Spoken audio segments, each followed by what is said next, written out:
Welcome back to the MGM Resort Summer League as the Pistons lead the Lakers 71-58. There's been a lot of stars here. We've spoken to a lot of stars, including Cade Cunningham.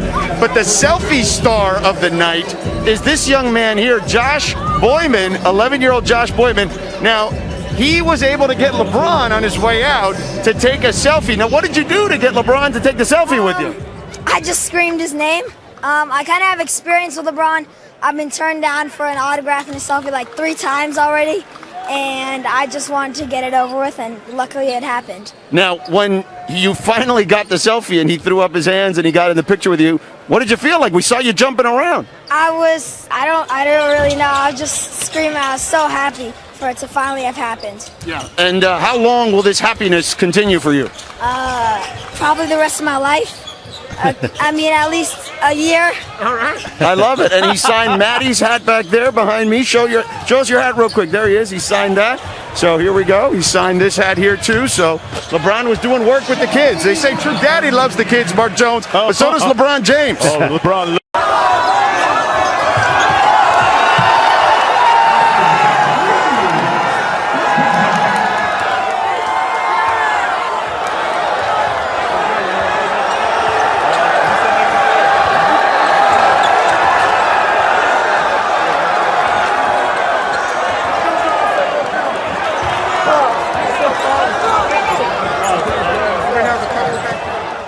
Ended up at New Mexico State where he ended up flourishing, Mark. Great story, great young man. You love to see players that are able to make the most out of adverse situations like that.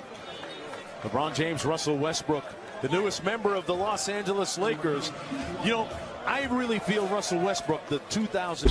He's from a basketball family. It's kind of cool to see. Getting ready for the start of the third quarter. Meanwhile, for the Los Angeles Lakers, Austin Reeves leading the way with 9 points on 4 of 8 from the field. He's made his only 3-point attempt in the ball game. He's one of the two-way contract players that the Lakers have already signed. The other one is Ayayi. And we are underway here in the third quarter. Saban Lee with 13 for the Pistons up court. Run a little elbow strong there, the Pistons. A little pick and pop with Garza for 3. Everything but the bucket. Pickett will get another possession. The shot clock down to 10. Lee on the drive in traffic. Man, he got hit a couple of times. Lee. I like the idea that he's got that speed. He doesn't need a ball screen. You see him blow through the 2 defenders. He did get hit a couple times. By the way, he should be used to that. His dad played in the NFL. There you go. Amp Lee, former Florida State standout on the gridiron. He got hit in the face again, man. He might want a helmet out there, Frank. You know, shoulder pads Here he comes. not included. Boom. Oh, that time he popped heads with K-Cop. Yeah, Saban was telling me prior to tip-off tonight that he had a chance to visit with Jerry Stackhouse in wake of the game last night. And Stack just had some encouraging words for him. Tell him to keep playing with good pace. Littleson with the right speed there with the 2-pointer. He's gotten a lot of playing time, Littleson, in this in the Summer League. And one thing we know he can do is shoot the 3 ball. 7-point lead for the Pistons. Reeves out to Queen. Aycock. Garza really laying off him, daring him to shoot. And we got a whistle against the Pistons, a foul. And here's Spencer Littleton, the youngster from Rochester Hills, Michigan, who starred at Toledo for the Rockets. You know where Toledo is? You know where University of Toledo is located? In Ohio. Toledo. Southern, northern, central Ohio? Northwest Ohio. Northwest Ohio. Lee out top, hands it off to Garza. Littleson on the move, Bay. Garza. Nice handle, spin move, and fouled by Austin Reeves. So Luka Garza comfortable in the post. Brand, I find it interesting that in the NBA, and some of the analytics people will tell you that the post-up is not an efficient shot. Oh, man. I'll tell you, if you can get the ball in the paint, one of the things that's great about the post-up is getting somebody in foul trouble. You know, and this kid's done it at a Murray High School. Not real. Russell, welcome back. We were just talking earlier about when you were about 12 years old, you were watching the Laker parades and stuff like that. And even then you knew you wanted to be a Laker and how much this day means to you. The other part of the question is, in the past you've been used to being the focal point of the offense. Now you don't have to worry about that. And what adjustments will you make now that you're playing with people like AD and LeBron? I mean, first, man, it's surreal. I think it still hasn't kind of hit me yet that being from LA, growing up, not too far from here, being able to watch the parades, try to go to them, miss school to try to go to them, being a Laker fan and being from LA, but now everything coming full circle for me is it's a blessing. You know, it's a lot of things I can't put into actual words just because, you know, some of these dreams don't come true for people like myself. And I'm truly blessed and thankful for this opportunity, and you know, I can't wait to get started. And then secondly, and I've been blessed to be able to go into my 14th season. And each year I try to find ways, like Rob mentioned, to be able to uplift and make my teammates better around me. And AD and Brian are friends of mine first. And me being their teammate, my job is to come in and uplift them. And they do the same with me, vice versa. And as the season prolongs, we will figure it out. There will be ups, there will be downs, and that's normal. That's okay. But we will figure out how to play the best way that we want to play to be able to win a championship.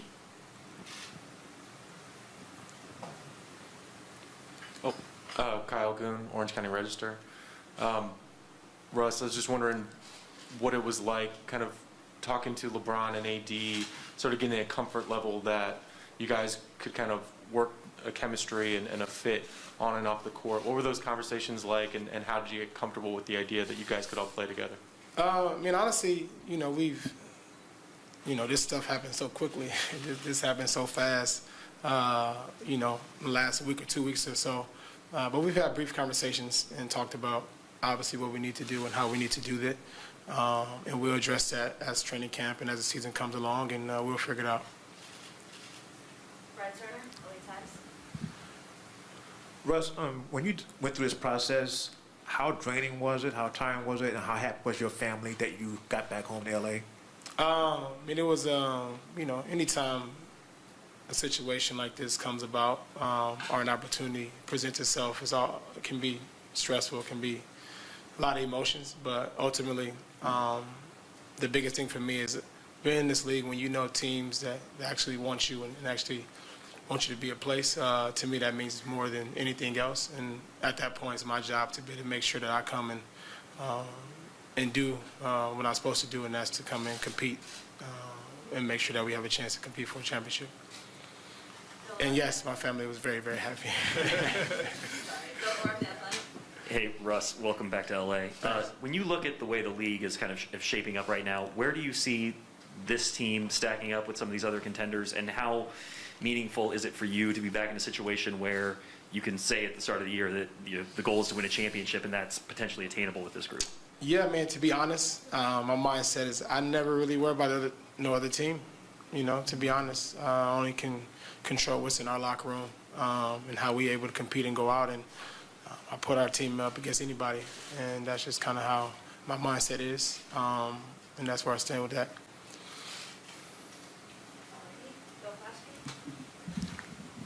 Yeah, Russell, do you feel like you have anything to prove? No, I don't. I've been blessed and thankful to be able to be in this league so long, and lucky to be able to play and be healthy. When I got drafted in the NBA, that was me proving people wrong. When I was able to go to college and get a degree, that was me proving people wrong. Not a degree, I wish I got a degree. But go to college, go to UCLA from the inner city, that was me proving people wrong. Just making it out the hood was proving people wrong. I don't need to do that anymore. I've been able to bless the people around me, my family, been able to impact people all across the world with this platform that's been given to me, and I'm continue to do that. And obviously we want to win a championship, but our ultimate goal is to make sure we use what we have to impact others around you.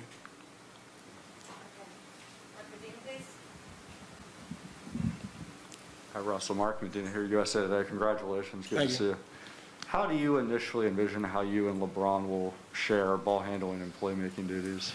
You know, as you know, Bron is one of the best players to play this game, and his ability to be able to kind of do everything on the floor allows me to be able to just figure it out. I'm coming to a championship caliber team, and my job is to make sure that I'm able to make his game easy for him, and I'll find ways to do that throughout the game.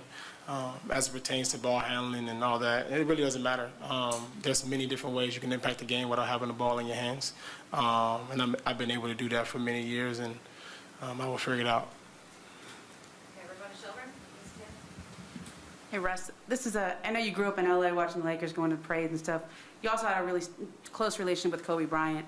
What did you have that in your head at all when this trade was coming together, and in just these last couple of weeks since it's happened? Yeah, I mean, it hasn't left my head. It's things that we've talked about, me and him, just the potential of me being able to be a Laker and understanding what that entails. It's just crazy to think about, and that would be with me every time I put that Laker jersey on. That's all I can say about that. Okay, we're going to get a few questions on Zoom. Aisha? Okay.